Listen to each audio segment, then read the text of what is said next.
Hi, Dr. Grady. I recently saw a program where a Christian pastor said he and many others are using AI, artificial intelligence, in their ministry. Is this safe? Well, that's a sort of a thing with there was a cowboy in Oklahoma many years ago who said, there's some of my friends are for it and some of my friends are against it, and I stand with my friends. AI is simply a technology. AI is not intelligent, and the term artificial intelligence simply means that if you have enough computers and enough programmers, you can make people think that a machine has intelligence, but it doesn't. AI cannot do anything without a human writing the algorithms. And so you have to remember, it's the humans, not the machines. Unfortunately, that's why, as technology always is, technology is neither bad nor good. Technology is neutral. It's what you do with it that makes it good or bad. And yes, there are pastors that could use AI to the benefit of ministry. And there are those people that are not in ministry that could use it for very evil reasons. And so we have to look at what does a person do? What is their motivation in using that technology? Not that the technology itself is good or bad. I think it's an interesting question, actually, from that view, because obviously we know about ChatGPT as well, and the way that you can literally just write a couple of words in there and it'll write you a whole article, it'll write you a sermon, it'll write you a devotional or anything like that. But also at the same time, Grady, we've seen and we've done experiments here on Revelation TV where we've actually asked ChatGPT, who is Jesus Christ? And the response that we're receiving and response that we're seeing is there's no recognition of Jesus Christ, yet there is recognition of the other religions. So I think that is probably the danger that view was actually referring to. If pastors are trying to get their sermons from AI, artificial intelligence, ChatGPT and such things, and there's no emotional connection there or relationship with Jesus Christ. I am not in favor of using it for sermons. Sorry for anybody that does. And we do not use it in Creation Worldview Ministries to do anything at this time either.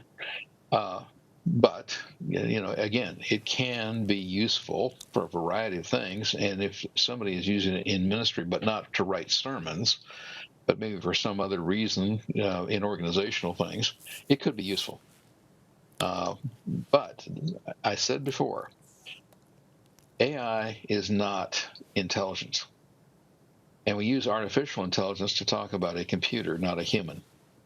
The fact of the matter is, it will only do what a human programmer programs it to do. Therefore, because many of these people with these various social medias, with these various AI programs, and now there's many of them, they are anti-Christian.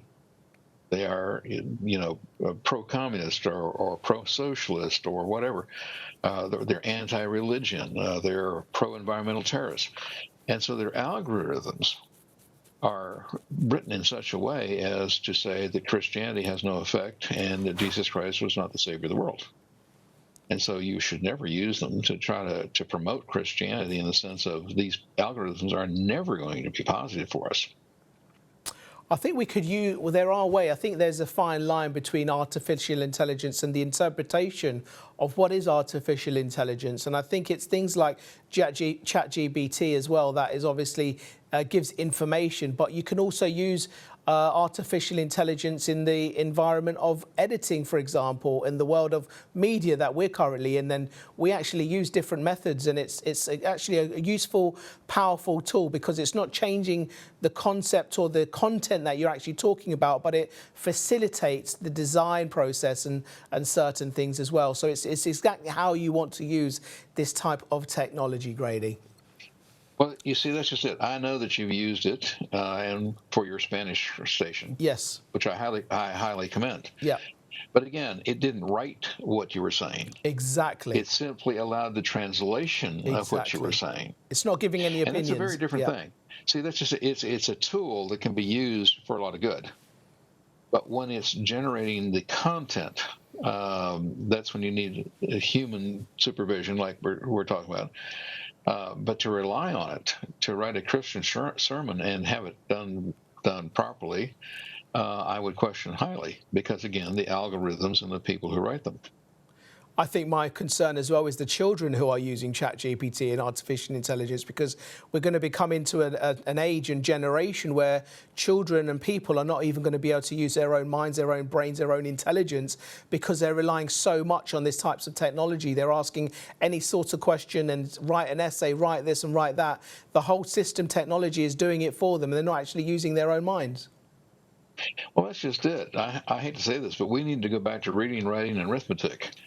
This reliance on these things to do our thinking is the big problem.